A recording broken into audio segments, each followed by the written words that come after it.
documentário trata da França Antártica. O Império Francês nunca deu importância ao Tratado de Tordesilhas. Ou seja, era o tratado que Portugal e Espanha tinham feito dividindo a América. A França, os franceses, respeitando as ordens de Portugal, começam a comercializar com os índios, os nativos do Brasil, o pau-brasil, aproveitando que a fiscalização portuguesa não era tão eficaz, porque a área litorânea do Brasil, daquela área, ou seja, daquele território, era muito extenso. Então, pontos ficavam vazios, não eram passados pela fiscalização portuguesa. Aproveitando esses furos, os franceses entraram no território brasileiro, fazendo assim contatos duradouros, que possibilitaria fazer uma colônia francesa neste local. Assim, essa colônia se chamaria a França Antártica. Em 1555, Nicolas Durand Villegaignon fez uma série de contatos com o objetivo de estabelecer uma colônia francesa na Baía de Guanabara, conquistando o apoio do almirante Coligny, um calvinista, e o duque de Guise, um católico.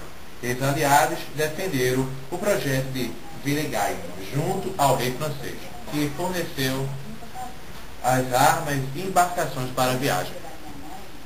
A expedição comandada por Villegaignon era composta por católicos e protestantes, além de aventureiros e comerciantes no interesse na exploração de riquezas.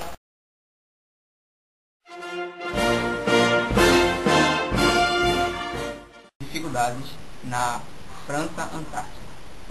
Logo no início, os colonos tiveram dificuldades para viver na nova colônia. Os alimentos eram muito escassos.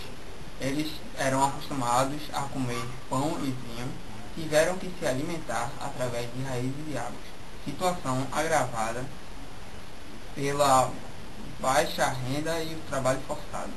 A falta das mulheres europeias e o reduzido apoio material do Estado francês, a colônia também gerava sérios problemas.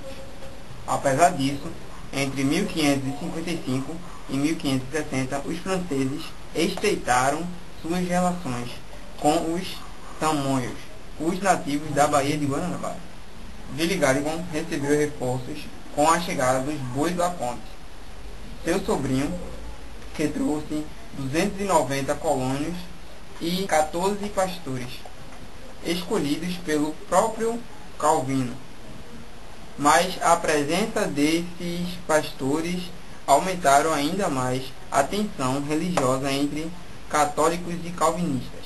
O autoritarismo de Villegaignon fazia aumentar os conflitos, o que gerou uma série de acusações dos protestantes contra ele na França. Em 1559, ele retornou à França para se defender das acusações e para conseguir recursos para uma nova expedição, deixando os bois da ponte em seu lugar. Villegaignon obteve sucesso em sua defesa, mas não retornou ao Brasil. A expulsão dos franceses do Brasil aconteceu no ano de 1560 com o comando de Mendes Sá com os lusos brasileiros. Eles destruíram o forte da Baía de Guanabara e retomaram o domínio. Só que os franceses tomaram novamente as terras e disseram que os portugueses só iriam recuperar esse território, essa região, se popularizassem e fortificassem essas terras, essa região.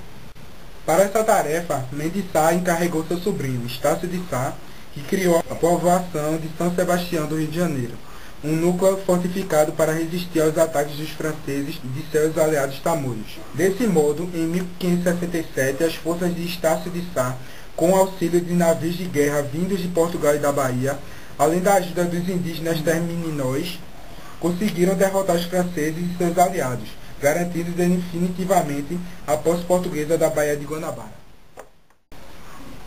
A expulsão dos franceses da Baía da Guanabara não representou o fim da ameaça aos domínios portugueses. Os franceses planejaram uma nova ofensiva em uma região que já havia sido explorada por eles anteriormente, mas que ainda se encontrava despovoada pelos portugueses, o Maranhão. Antes de fundarem uma colônia, os franceses já haviam estabelecido contatos amistosos com os indígenas Tupinambás, Charles de Baux. No final do século XVI, permaneceu 2 anos entre eles, aprendendo a língua e os costumes desses povos. Quando retornou à França, levou consigo valiosas informações sobre quem, o litoral e a população nativa do atual Maranhão. Boa noite. A chegada ao Maranhão e a fundação da cidade de São Luís. Maria de Médici, a rainha da França, era católica. Ela deu apoio à implantação de uma colônia no Brasil, que tinha como objetivo tanto econômico quanto missionários. Para chefiar a colônia, foram enviados 2 nobres, La Rivière e François Razilli, que deixaram a cargo de um grupo de padres capuchinos a catequização dos indígenas. Em 1612, eles desembarcaram na ilha de Maranhão. Logo assim que chegaram, realizaram a primeira missa e construíram o Forte de São Luís. Em consequência, as casas dos colonos, que foi o núcleo original da cidade de São Luís. A França Antártica, ao contrário da França equinocial, não ocorreu conflitos religiosos, pois só foram para a França equinocial os católicos. Os franceses foram novamente expulsos. Depois que os franceses chegaram no Maranhão, eles ampliaram suas alianças com os índios da região, aumentaram a exploração da costa brasileira. Por isso, atacaram a França e seus aliados indígenas. A situação na França agravou pelo duplo comando, que gerava choques de autoridades e dificultava a administração e a defesa do território. Além disso, as alianças políticas na Europa se alteraram, fazendo com que a França abandonasse os planos de uma colônia no Maranhão. Investidores privados ainda tentaram salvar o projeto colonial, enviando mais recursos. No entanto, em 1615, as forças brasileiros expulsaram definitivamente os franceses. Essa foi a última tentativa de implantação de um projeto colonial francês no Brasil.